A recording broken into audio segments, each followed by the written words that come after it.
สบายดีพี่น้องเขาจะทำกระสูซองทิปเจนอด้วยพี่น้อง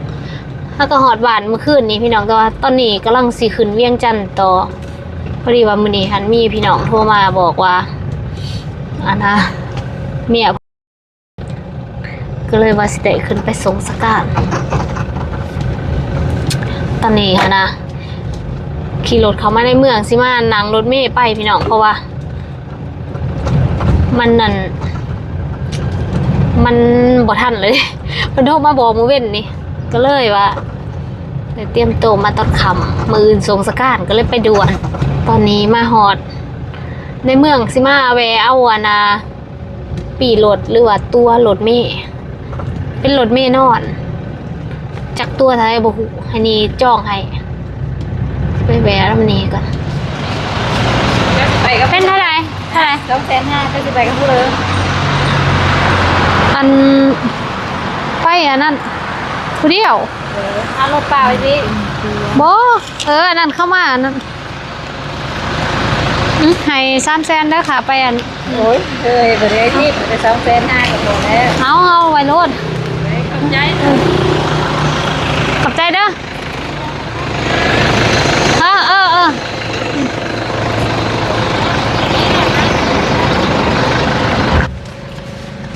อะไรก่อน200,000หาแต่ว่าให้300,000ใส่ลายเถื่อเลยหอดคิ้วแล้วพี่น้องเล็กน้อยมื้อบัดนี้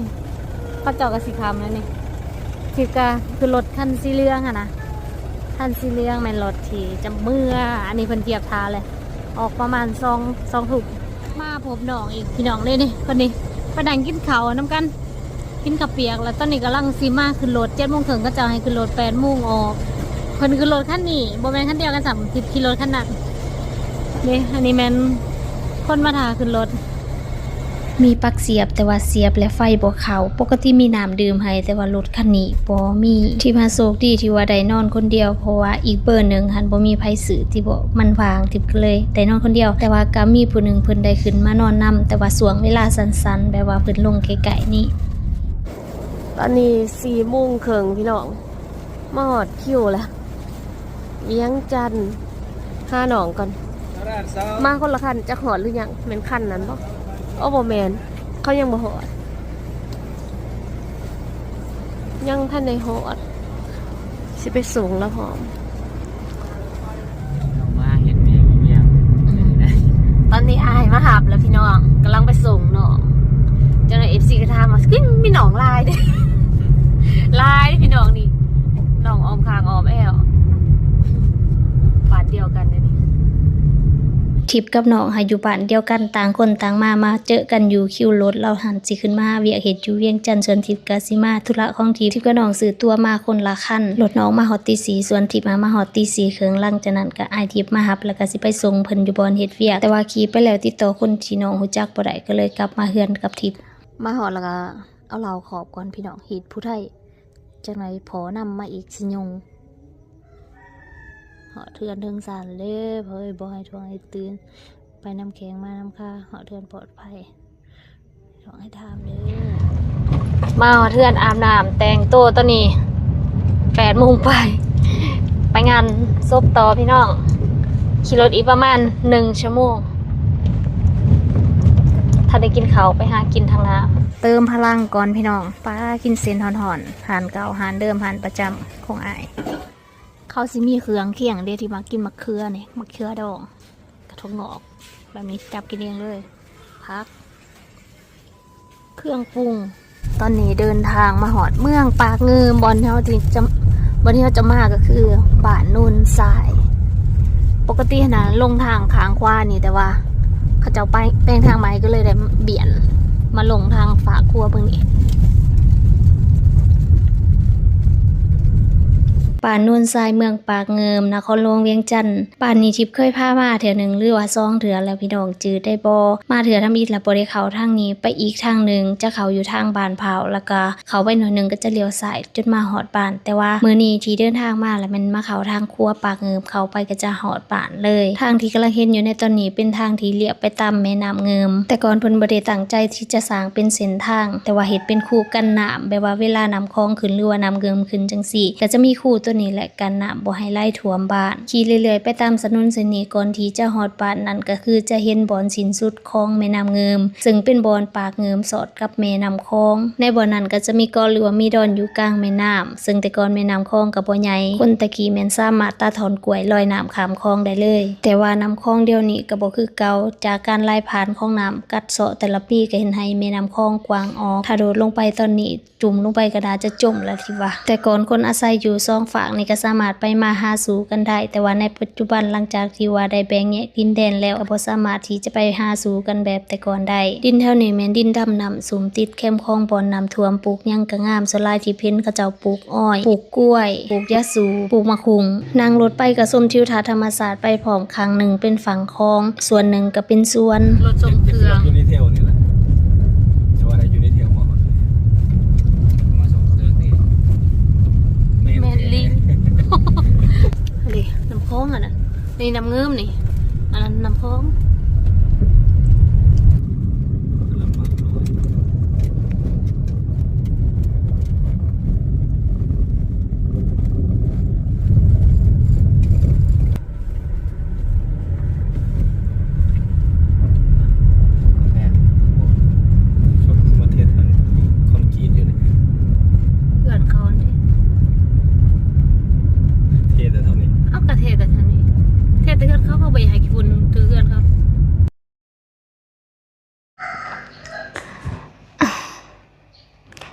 คลิปนี้เกือบว่าสิบ่ได้ลงแล้วได้พี่น้องเพราะว่าแก่จังได้ก็ติดเรื่องตลอด2 มื้อเต็มๆเนี่ยทิปแก่ตั้งแต่เมื่อวานนี้ธรรมดาคลิปนี้เราแม่นสิเอาลงอัน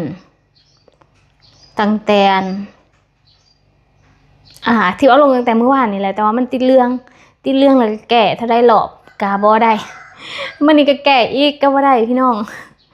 โอ้ยก็เลยตัดภาพทอนที่ว่าไปฮอดงานหาออกพี่น้องเช็คเบิ่งคือว่าบ่ติดเรื่องก็เลยมาถ่ายต่อในตอนนี้แล้วพี่น้องคือที่พันมาแต่งานคอนเสิร์ตกองห้วยไร่วันที่9เนาะวันที่9ขับรถจากสกลนครมากาฬสินธุ์แล้วก็มาฮอดป่านพอดีตอนแรกวันที่9 10ตื่นเช้ามาพอดีทั้งพี่น้องอยู่เวียงจันทน์เพิ่นโทรบอกว่านั่นแหละมีงานก็เลยว่าขึ้นมาแล้วก็ไปงานแต่ว่าพี่น้องบ่ได้เห็นภาพเนื่องจากว่ามันติดเรื่องแก่จังได๋ก็บ่ได้พี่น้องก็ไปงานเพิ่นเรียบร้อยแล้วก็ตอนนั้นคิดอยู่ว่าสิกลับบ้านในมื้อนั้นดีบ่หรือว่าสิพักก่อนแต่ว่า ก็เลยรู้สึกเมื่อยแน่ก็เลยว่ามาพักผ่อนอยู่ที่เวียงจันทน์ก่อนพี่น้องแล้วก็พอดีว่ามีนัดกับแม่นางหั่นแม่นางก็คือคนที่ว่าเป็นสปอนเซอร์โรงเรียนบ้านน้องที่กำลังสร้างในตอนนี้แล้วก็เคยเป็นผู้สนับสนุนในการก่อสร้างโรงเรียนอนุบาลแสงเจริญในพี่น้องปีนี้เพิ่นก็เดินทางมาอีกความโชคดีของบ้านแสงเจริญหนึ่งก็คือแม่นางเพิ่นยังมีความคิดฮอดเนาะคิดถึงนักเรียนที่ว่าเพิ่นเคยช่วยเหลือเพิ่นก็มาปีใดก็สิมาเยี่ยมนักเรียนคือปีนี้คือกันเพิ่นก็เดินทางมาหลายมื้อแล้วก็ฮอดไทยก่อนพักผ่อนอยู่ไทยแล้วก็มาเวียงจันทน์แล้วจังเซียนลงสวรรค์ทิพย์ก็เลยว่าสิลงผอมเพิ่นหั่นน่ะพี่น้องนัดกันว่าสินั่งรถลงน้ำเพิ่นช่วงนี้สิผจญลงค่ะ ไปแบบว่าบ่ได้อยู่บ่ได้เศร้าถามว่าเมื่อยบ่เพลียๆอยู่ได้พี่น้องอันมื้อวานนี่กับมื้อนี้นะทิพย์เจ็บหลังอย่างรุนแรงจักสิว่าเป็นน้ำยังคือว่าบ่ได้ยกอย่างหนักนะคือว่าเจ็บหรือว่าเป็นน้ำกลมเมื่อวานนี่บ่กลมหามาให้มาบ่มื้อวานนี่ได้มาหน่อยมาเลี้ยงใหม่พี่น้องกำลังเป็นตาแพงเฮาขึ้นหัวก็บ่จักคันอยู่ยงๆได้มาตัวนึงมาพันใหญ่ๆเด้ก็เจ้าเอามาให้เมื่อวานแล้วก็อ้ายสิเลี้ยงตอนนี้เพิ่นนอนนี่ บ้านสิเงียบๆพี่น้องเพราะว่าเป็นงานบุญอยู่เฮือนเอื้อยของเอื้อยไผ่เด็กๆกับเอื้อยไผ่ไปพุ่นส่วนอ้ายเพิ่นหาก็กลับมาแล้วก็เพิ่นพักผ่อนนี่ ส่วนทิพย์ก็กำลังคิดอยู่2จังหวะว่าสิทาเมื่อพอแม่นางหรือว่าสิได้เมื่อก่อนพอดีว่ามีทางบ้านเพิ่นแจ้งข่าวมาว่ามีงานบุญ ให้ทิพย์ไปห่วมตอนทำอิฐมื้อเช้านี่ก็คิดแล้วคิดอีกว่าเมื่อก่อนบ่หรือว่าสิเมื่อพร้อมกันเพราะว่าอยากฝากเมื่อถ่ายวิดีโอนั้นนี่อิหยังหารีวิวหมู่บ้านเลยพี่น้องก็เลยคิดไปคิดมาถามมื้ออื่นซะมันสิฮอดมื้อพอดียาครูโทรมาบอกว่ามีงานนั่นล่ะก็เลยถ้าเบิ่งเด้อในคลิปหน้านะที่สิได้เมื่อพร้อมแม่นางหรือว่าสิได้เมื่อก่อนคอมเมนต์เดามาเด้อพี่น้องผู้ใดสิเดาถูกสำหรับคลิปก็ยังบ่ได้ตัดสินใจว่าสิเอาจังได๋แล้วก็สำหรับคลิปนี้นะท่อขนาดพี่น้องเอ้ยว่าสิเอาลงที่บ่เอาลงที่ตัดสินใจแล้ว เทื่อนึงว่าสิบ่ลงแล้วแหละเมื่อยแก่แล้วท่อแห้งในการเฮ็ดคลิป แก่จังได๋ก็บ่ได้แก่จังได๋ก็ได้บ่ได้เบอร์นั่นเบอร์นี้ก็บ่ได้คืองานขาวดำเลยลงบ่ได้เลยเดี๋ยวนี้นะพี่น้องเข้มงวดขนาดเลยอันเรื่องห้องเรื่องก็คือว่ามีคนอยากเห็นหานะทิพย์ก็เลยว่าสิถ่ายลงให้เพิ่นเบิ่งแต่ว่ามันเอาลงบ่ได้เลยนั่นแหละพี่น้องสำหรับคลิปนี้ก็สิจบไว้เพียงเท่านี้พี่น้องมาบอก FC ว่าตอนนี้ทิพย์อยู่เวียงจันทน์แล้วคันบ่ได้เอาคลิปนี้ลง FC สิบ่ฮู้ว่าอยู่เวียงจันทน์แต่ว่ายังบ่ได้ไปทางใดดอกพี่น้องมาหลายเมืองแล้วก็ตัดคลิปเพราะว่าคลิปดองไว้หลายแล้วก็ตัดคลิปลงเดี๋ยวนี้ทิพย์ก็เฮ็ดทั้งคลิปสั้นพร้อม FC สิบ่ค่อยเห็นทิพย์ลงนั่งYouTube ก็สามารถไปเบิ่งอยู่ที่เพจไอเดอร์เซาแก่งแห่งเมืองสวนลงทุกมื้อ คือแบบตอนนี้กำลังพยายามเฮ็ดทางนั้นตื่มนะพี่น้องก็อาจจะแบบว่าใส่เวลาทุ่มเทเป็นพิเศษเพราะว่าช่วงเริ่มต้นเด้ประมาณนั้นแหละพี่น้องจะได้กับเป็นกำลังใจให้ทีมนะเด้อสุขสันต์วันวาเลนไทน์เด้อพี่น้องเสือบ่ว่าตั้งแต่ทิพย์เกินมานี่นะที่บ่เคยมีแบบมียังเขาเอิ้นว่ามีความแบบพิเศษหรือมีกิจกรรมพิเศษในมื้อวันวาเลนไทน์บ่เคยเลยแต่ก่อนนะเคยมีคนเอาดอกไม้ให้อยู่แต่แบบบ่ได้แบบเป็นแฟนกันแบบคบหายังแต่แบบมีคนมาหมักแล้วก็จะเอาเคยเอามาให้นะมีได้แต่ว่าทีมบ่เอาแล้วก็หลายปีแล้วเนาะตั้งแต่ยังเป็นวัยรุ่นตั้งแต่ยังเป็นสาวซ้ำน้อยพุ่นน่ะพี่น้องแล้วตอนที่เริ่มเฮ็ดคลิปใหม่ๆนะที่กลับบ้านแล้วพอดีก็เจ้าก็กลับบ้าน